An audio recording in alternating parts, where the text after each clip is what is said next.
to welcome sir, and thank you all for staying for the fourth session of the first COTE conference.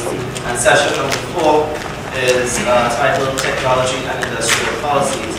Before we get started with the formalities of the presentations by our panelists, we'd like to invite Mr. Karen Victor to present a summary of Dennis Panton's work on technology and industrial policy.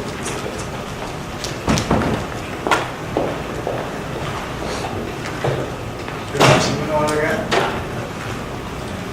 One of the main themes of Professor Panton included the technology and industrial policy, and this brief was prepared highlighting the main ideas of Professor Panton around such theme.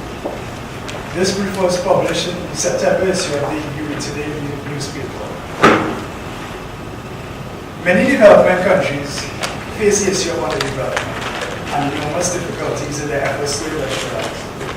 This speaks to the existence of a structural gap between developed and developing economies. The key for conclusions of these economies is more insight into the evolution of technology and the diffusion of the conditions of effective technological catch-up. Sir Arthur Lewis, in his proposals for development of the Caribbean economies, believed that to remove this gap between countries, developing economies should adopt the policy of industrialization by invitation, moving and foreign to attract expertise and technology from developed economies and to obtain their knowledge, tricks of the trade. One of the strategies under industrialization by invitation was the development of industrial policy. COTE in 1988 identified industrial policy as a policy that attempts to achieve the national economic and non-economic goals of the country. This is done by policies designed to intervene in the allocation of resources among industries or sectors of a country, or the organization of an industry or sector. These policies are often pursued due to the existence of market failure in the national or international factor and product markets. The late Professor Panton identified small island development states of the Caribbean as having commonalities: heavy dependence on natural resources, high levels of debt, and vulnerability to natural disasters, which make it difficult for them to compete internationally. In his attempt to provide solid recommendations, he married policies on technology and industrialization with the tenets of sustainable development. Panton stressed on the importance of effectively maximizing the benefits of natural resources, both renewable and non-renewable, and at the same time using technological capabilities. Following the recommendation of Sir Arthur Lewis, Panton proposed 2 strategies for industrializations of the Caribbean region: targeting of external markets and products, which included the identifying and assisting of existing industries and new industries, and to craft appropriate national macroeconomic policies to steer foreign and local investors towards these targeted areas. These strategies were presented in the book The Caribbean Economy, a reader which was edited by Professor Panton and included a chapter on industrial policy in the Caribbean in a time of liberalization, globalization, and regional plans. In 1983, in the Caribbean Technology Policy Study, Panton wrote of the reasons of success and failure in the development, utilization of Caribbean technological capacity in the food processing, and highlighted the need for utilization of an indigenous technological capability in the fruit and vegetable processing industry in the Caribbean. Following this, in his contribution to the OPEC review in 1987, technology policy in the development of Trinidad and Tobago's natural gas resource, he went on to develop a framework that included strategies for acquiring technology. His idea of technological advancement was not limited to the optimal utilization of primary resources or industrial policies, but also included a people's-oriented aspect, the development of human capital, which is vital to economic development objectives. Whilst many Caribbean countries have incorporated attempts to develop techno-industrial policies that highlight that economic transition to the development of technological and scientific capabilities of the Caribbean, many barriers still exist. In addition to the difficulties implementing theoretical-driven recommendations, there also exist hurdles, which notably includes economic debt, environmental and social challenges. One of the potential obstacles Spanton identified in attaining this capability was the appraisals of political economic conditions that can limit an embrace of a technologically based industrial strategy for the region's economic transformation. Dennis Spanton was also profoundly convinced that only through regional integration could the Caribbean experience true economic development.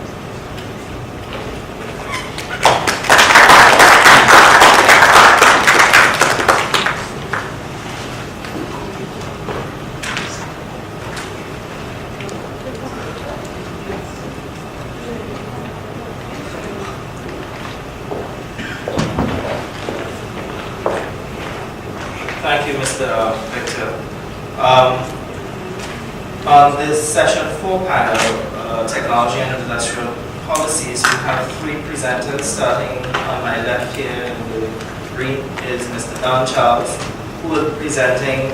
This topic is decoupling of oil and gas prices and implications for Trinidad and Tobago. Mr. Charles is currently an MPhil student at the University of the West Indies in the Econ department, and he obtained both his BSc and MSc in Econ from the University of the West Indies, and he has quite a bit of experience in working in the public service. Our second presenter is Mr. Gopichan Burhan, and that paper being presented is titled The Determinants of Renewable Energy Policies in the Caribbean, and there are actually 3 authors, contributing authors, Ms. Malini Mirage, and Dr. Marlene Atz, and Mr. Gopichan, who will be presenting this afternoon. And again, that is titled Determinants of Renewable Energy Policies in the Caribbean. And last but not least, we have Ms. Karina Ali, who will be presenting.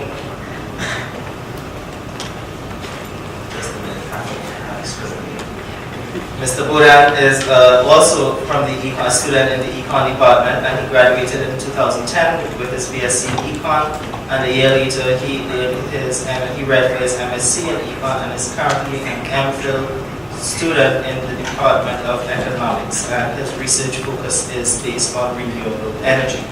And finally, we have Ms. Karina Ali, who will be presenting a paper titled Towards a Relevant Model for Reviewing Land Use in the Context of Industrial Policy in Trinidad. And Ms. Ali is the author of a paper titled Towards a Relevant Model for Reviewing. It's actually the topic this afternoon. And she's also the holder of 2 degrees, one in history and one in geography, both from the University of the West Indies, and she's currently a full-time geography MPhil student, and in 2014 received the unique postgrad scholarship for her MPhil thesis. Each presenter will have approximately 15 minutes, and we're going to ask that they kindly observe the 15-minute time frame for presentations. And at the end of the presentations, we will have a 15-minute period for discussions where we will entertain questions and comments from the audience. So I would now like to call on Mr. Don Charles, our first presenter, to deliver his formal presentation. Mr. Charles.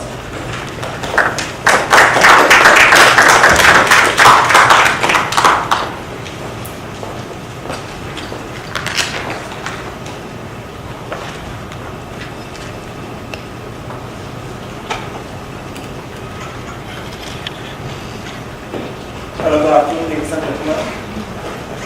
All observers observed. I'm Don Charles. I'm here. Let's make one correction. I'm here to present exposed price volatility of refined petroleum products from a small hydrocarbon based economy.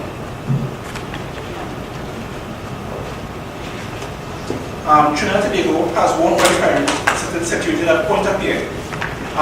Well, for those of you from Trinidad and Tobago, we know that this oil refinery I'm speaking about is a Trinidad oil refinery in Point Pierre area. Crude oil is refined into the following products: gasoline, diesel, fuel oil, jet fuel, and liquefied petroleum gas. Well, LPG, that's propane and butane. Basically, the crude oil is refined into refinery fractions. Each of the refinery fractions are used for various products. In terms of refinery yields is the percentage of each refinery fraction produced at the refinery. Refineries are from you have fuel oil 35%, that's heating oil 35%, jet fuel is 12%, gasoline takes a lion's share of 23%, diesel has a lion's share as well as 26%, LPG has a small share in terms of refinery yield of 2%. In terms of refinery sales, roughly 41% goes to international markets, 90% or 20% goes to the Caribbean, and roughly 28% is sold and utilized in Trinidad and Tobago's domestic economy. Now, why is this refinery sales and refinery information relevant? Well, the first thing we want to consider is the profitability of refinery. Now, there are many different avenues with many different methods to actually assess profitability, but the one I'll consider for this study is gross margin. Gross margin is the average price of refining fractions less the price of crude oil. So basically what it's doing is applying the average so of each price, commodity price, so diesel, gasoline, jet fuel and so forth, and subtracting the price of crude oil to get the more or less the gross margin, the gross profitability of each refining margin. Why it is we concerned with the profitability of refinery? Well, Petrotrin, which is the company responsible for producing these refined fractions, providing employment for roughly 5,000 persons in Trinidad and Tobago, source services from roughly 2,000 registered contractors, maintain bridge and roads within that area, and implement a number of positive externality projects within the area. So in other words, they are significant contributors to the economy, so therefore it's in the economy's best interest to make sure if they are more or less profitable. We have here first figure that showing more or less gross margin for Petrotrin computing refining margins. Now we see here that the refining margin was more or less going up, it was fluctuating, but post-2010 was going down, meaning that there was declining profitability in terms of refining margins. Now, refining margins are computed from refining fraction prices, so therefore they will be affected by the refining fraction prices. So therefore, but what we know also is that refining fraction prices, so that's crude, diesel, gasoline, jet fuel and so forth, these prices tend to be volatile. Volatile in the sense that they fluctuate, they go up, they go down. Now, while prices are going up, we actually would like that, but what we're concerned about is when prices are going down. Because if prices collapse, therefore you'll actually make less total revenue, and that will have negative consequences in terms of profitability. We're also concerned with volatility because volatility is a measure of risk. It is the tendency of price or commodity to deviate from its mean price. We are concerned with volatility, especially downward swings in volatility, because it actually shows the tendency of the price to actually climb. If the price declines, it will result in smaller or even negative refining margins. So the objective of the study is to model the volatility of prices of the following commodities: gasoline, diesel, heating oil, and jet fuel. I didn't really consider propane because this was just 2% in terms of refinery, so it's relatively small and insignificant. This study is distinguished from other studies by one, length of the study and utilization of the most recent data. Two, the utilization of both real data and nominal data. Most studies that saw that in terms of market volatility just look at nominal data, they didn't consider real data. The consideration of pre- and post-financial crisis era. I haven't seen a study actually modeling volatility of the refining fraction prices post the 2008 financial crisis and so forth. In terms of the modeling of refining fraction prices, we included oil prices in the mean equation. We tested for volatility spillover effects for diesel, gasoline, heating oil, and jet fuel. And I'll be reviewing the implications of volatility for a small country refinery. Well, that's to be Trinidad and Tobago. So, in terms of methodology, the first thing we'll consider is the sources of data. Both nominal and real data on energy commodities were obtained from the U.S. Energy Information Administration (EIA). Weekly nominal data was collected from the period 19th of April 1996 to the 1st of August 2014. Such period was used because data was available for all variables within such a frequency and within such a period, and also because it lead to 955 observations per variable, which is a lot. In terms of statistics, we tend to want samples with large observations because the more observations you get, the more reliable any kind of inferences results you want to get from a study. We data is collected from the period 1979 to August 2014. Data generates a total of 420 observations per variable. Now, in terms of the methodology refers to what method you're actually going to use to actually analyze data. So the first thing we'll do is perform test for stationarity. I will use the augmented equivalent test, the Phillips parent test, and KPS test to actually test for and confirm stationarity of variables. I will actually make, if variables were not stationary, I'll make them stationary by converting them into continuously compounded returns. Hence the reason why we have this formula here. All series were tested for arch effects. Arch effects was actually relevant because we wanted to make sure the volatility type models are actually relevant for modeling each time series. I will use the GACH and EGACH models to model the refined fraction prices. The main difference in GACH and EGACH is while there's a whole wide range of volatility type models, the whole reason why I use EGACH is because EGACH is an asymmetric type model and can capture two types of asymmetric effects, size of shock effects and sign of shock effects. So I have here in terms of the modeling framework. Now the first type of volatility type model is the arch model. Basically it models the volatility here measured by the conditional variance as a function of a constant, so that's going to be a long-term average, and a function of the squared error of the main equation. Now, while that model was sufficient to model volatility, the early set of volatility models, it tends to be not passing unless in terms of trying to model the full volatility. So how it is that was actually addressed was actually introducing a lot of the conditional variance in. Hence how we call the GACH model. Now the difference in the GACH model and TACH model is that the TACH model introduces an additional term, a leverage effect. Leverage effect is a size of shock effect. That's what we measure by it's no different in the GACH and TACH is the last, I can't really show it on the board here, but it's the last term in the model. That's going to become UT squared by IT minus 1. Then finally, on the EGACH model. The EGACH model is more or less going to model conditional variance as well. It has two additional asymmetric terms. One is the size of shock effect, and next one will be the leverage effect, or the side of shock effect. In terms of now, modeling is just one component of a methodology. You must do diagnostic tests to actually determine the predictive accuracy or how valid your actual methodology is or how valid your results are going to be then. So in terms of diagnostic tests, I perform the mean squared error, the mean absolute error. So basically what it's going to do is going to run the model, generate some actual values, some forecast, and then it will do some kind of ex post forecasting where you compare the actual values to the forecasted values. And it's going to find the difference between the actual and the forecast values and find out what to adjust such. Obviously, the smaller the mean squared error and the smaller the mean absolute error, the better the predicted accuracy and more reliable the methodology. Now, I have here the results. Now, in terms of results, I have here a Core algorithm.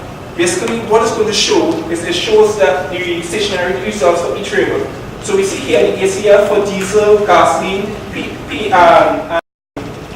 heated oil, and WTI oil prices. Each one of them, the ACF is slowly declining. As a matter of fact, not declining at all. That's the first graph. Basically, what this shows is that it's at level it is non-stationary because the ACF is not declining. Now, the second graph is, the second table shows the ACF results at first difference. Basically, what this shows is that we applied first differences to the variables, and the ACF was non-existent, it decayed exponentially. This indicated that the variables became stationary after first differencing. But the ACF test is weak type test, so you actually need to confirm these results with more robust statistical testing. So here's why I actually did the ADF Phillips parent and KPS stationarity test. Basically, for each variable, gasoline, diesel, heating oil, jet fuel, and WTI prices, oil prices, at level, they were non-stationary. How it is we look at this? How it is we know this? We look at the probabilities. The probabilities for each one of the variables at level was greater than 10% significance level. So this would lead to the non-rejection of the null hypothesis that this series will have a unitary. So it's going to be non-stationary. Now, once you apply first differencing, the probabilities for each one of the test statistics going to be, in this case, for each one of us, that was 0.000. So it was greater than the 1% significance level. So this would suggest that variables became stationary after first differencing.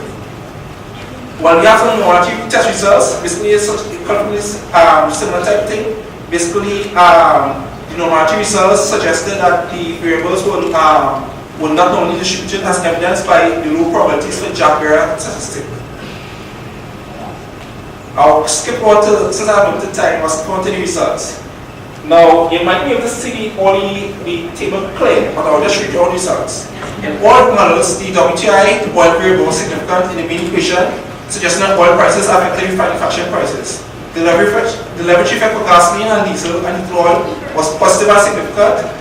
Thus, negative shock increases volatility more than positive shocks, meaning that have negative leverage effects. Meaning that when it is serious affected by negative shock, it will increase the volatility or increase the fluctuation of prices more than positive shocks at the same magnitude. For all models, the cash term was large and over 0.71, meaning this, that in the next period, the conditional variance will be affected by the previous period's conditional volatility then. In more simpler terms, say the conditional variance in this period was 0.71. In next period, it will have 0.71 effect or 71% effect upon next period current volatility. Now in terms of diagnostic tests, I also did the QQ plots. Basically what I did with QQ plots, I compare the residuals of the WTI equation to the residuals of each refining fraction. Now you can see here from the QQ plots, the distributions were relatively similar as evidenced by the QQ plots being relatively straight line. But there was one or two outliers. This suggested for each series, there was positive and negative shocks, which caused the deviation from these points of both series. I'll scroll out after 2 minutes. I'll scroll out the policy recommendations.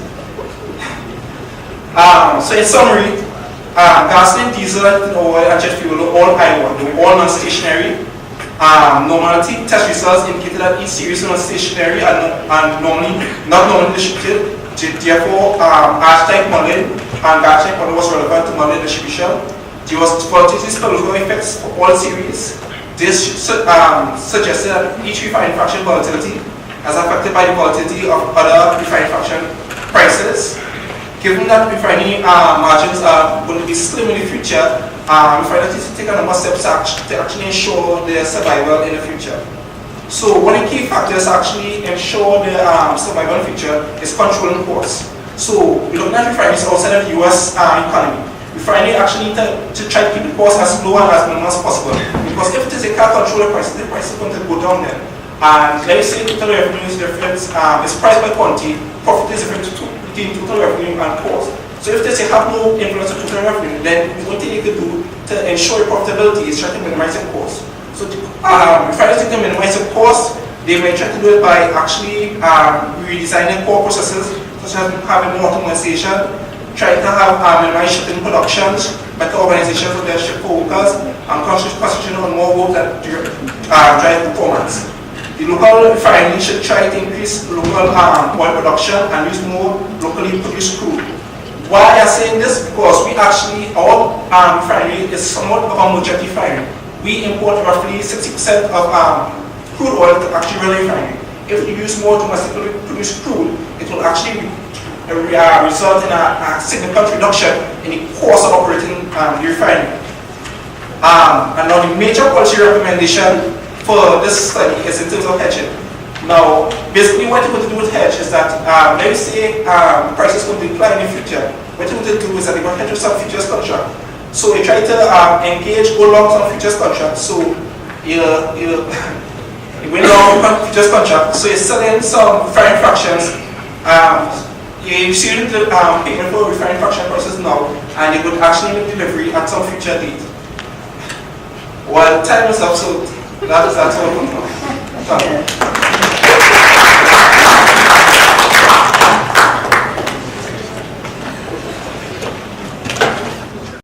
Renewable energy policies in the Caribbean, a case study of Trinidad and Tobago, and this research paper seeks to identify the determinants which influence the adoption of renewable energy policies in Trinidad and Tobago. brief outline of this paper is first of all, usually introduction, distribution, research question, and objectives, and then go to literature review, which is a main component of this paper. And then look at renewable energy in terms of renewable energy in terms of the Caribbean and Trinidad and Tobago, and then try to identify potential factors that can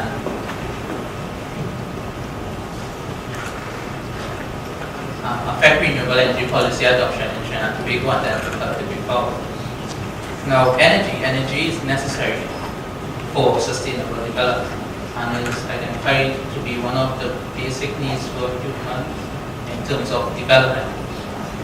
Or the current rate of energy consumption and the major types of energy sources used are identified to be unsustainable, and because of this use, it creates a diversion away from sustainable development. As a result, there is the recognition that fossil fuel energy sources do not possess the characteristic of sustainability, but renewable energy does. So why renewable energy is necessary for the Caribbean? Well, first of all, Caribbean countries are faced with the challenge of energy, and mostly all Caribbean countries import their energy. Right? Also, environmental impacts such as climate change that are associated with the use of hydrocarbons, because carbon dioxide is identified to be the major driver of climate change globally. And generally, there is a lack of renewable energy policy in the Caribbean, and also in Trinidad and Tobago. Therefore, people seek to identify the major factors which influences renewable energy policy adoption in Trinidad and Tobago.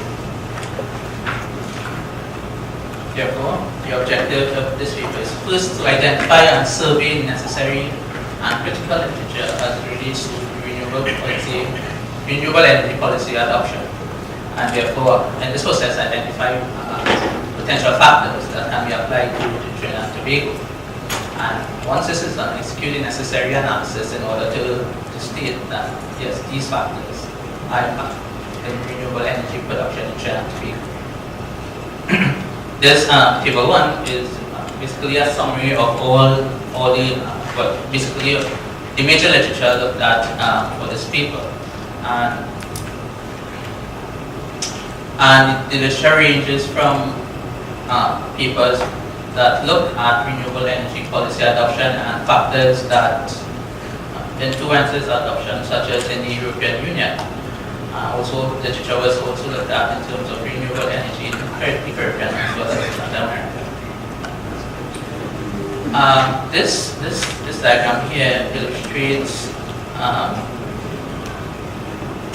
the adoption of national energy policy by Caribbean countries that adopted renewable energy national energy policy with renewable energy content, and countries with draft national energy policies with renewable energy content. The top portion of the graph shows Caribbean countries such as Guyana, Jamaica, Montserrat, St. Vincent, St. Lucia, Grenada, all of which adopted some form of renewable energy policy. And bottom half shows countries with draft energy policy, renewable energy policy in some way or the other. Now, Trinidad and Tobago is circled in red because Trinidad and Tobago does not have a national energy policy, and also the only thing that exists is the draft renewable energy policy of 2011. This diagram here illustrates the potential for renewable energy in the Caribbean islands. It looks at hydropower, wind, geothermal, solar, and biomass. And for example, if you need to interpret this graph for, let's say, Grenada, there is a potential for solar energy to provide 50 to 100% of current peak demand of electricity on the island. And this table here, table 2 of slide 10, shows shows pipeline projects as of 2010 in the Caribbean, ranging from projects of hydropower, such as in Dominica, biomass in Jamaica, and wind energy in Suriname. Now, going through the literature, we identify that there are benefits as well as barriers to renewable energy.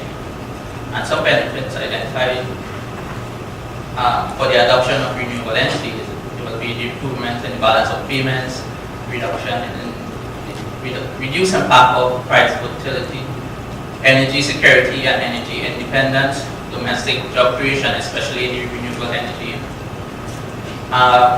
revenue generation, as well as improvement in air quality and the general reduction in greenhouse gas emissions.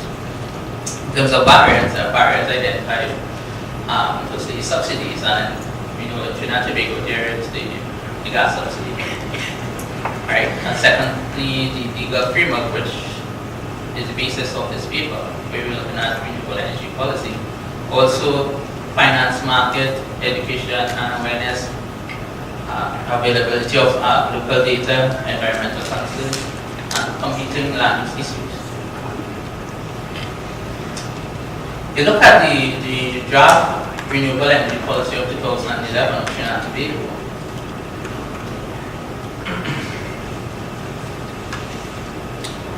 Its main objective is to introduce renewable energy into the local energy mix.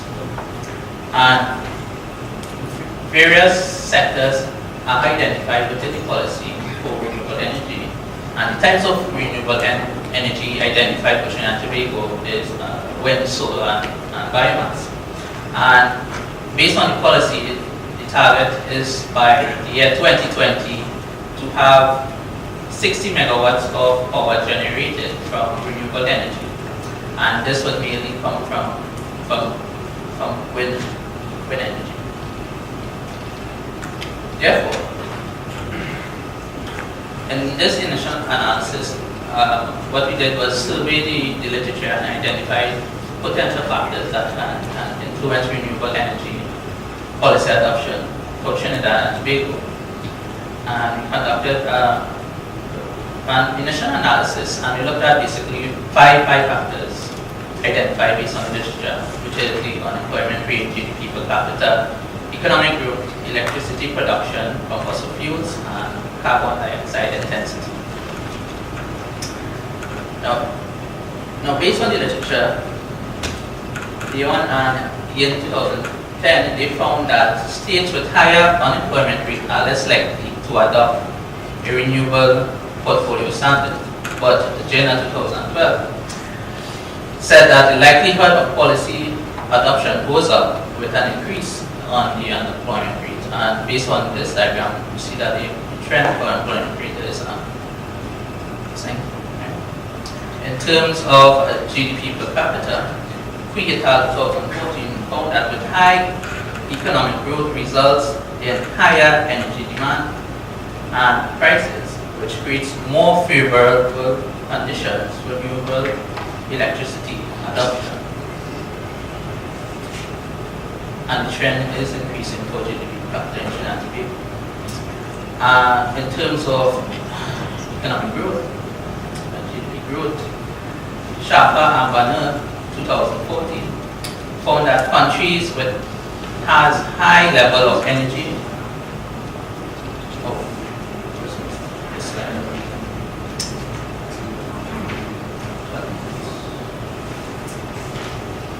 Right. It's economic growth, right? What I said before was that high energy demands and price, which creates favorable conditions for renewable electricity production. Right? This one sits a little bit. Sorry about that. Right. In terms of electricity production from renewable, hydrocarbons, Japan, in 2014, found that countries with high levels of electricity production from fossil fuels have a positive impact on renewable energy production. And based on this graph, Trinidad and Tobago, most of its electricity is generated from natural gas, 99.9%. Right? And in terms of carbon dioxide intensity, Sharper and Burnett 2014, there was recorded positive relationship between carbon dioxide intensity and renewable energy policy adoption. And they looked at feed-in tariffs and green energy certificates. Therefore, this analysis we looked at, we really can't see anything whether or not these factors are actually impacted on renewable energy production in Trinidad and Tobago. Therefore, there's further work needs to be done. And one possible model we saw that can be applied is applying a appropriate model, and which looks at maximum likelihood method, which is a maximum likelihood method. And based on this model, you can identify whether or not your independent variables are likely to impact on your dependent variable. Therefore, this paper is a preliminary introduction into how the need for renewable energy in the Caribbean can be addressed. Based on the environment of the region as well as the internal and external vulnerabilities, one would suggest that the adoption of renewable energy policy will be natural or automatic, but this is not the case. The current review, however, shows otherwise. It can therefore be concluded that an analysis of factors affecting renewable energy policy in the Caribbean, and also Trinidad and Tobago, can offer some insight into why this is so. Thank you.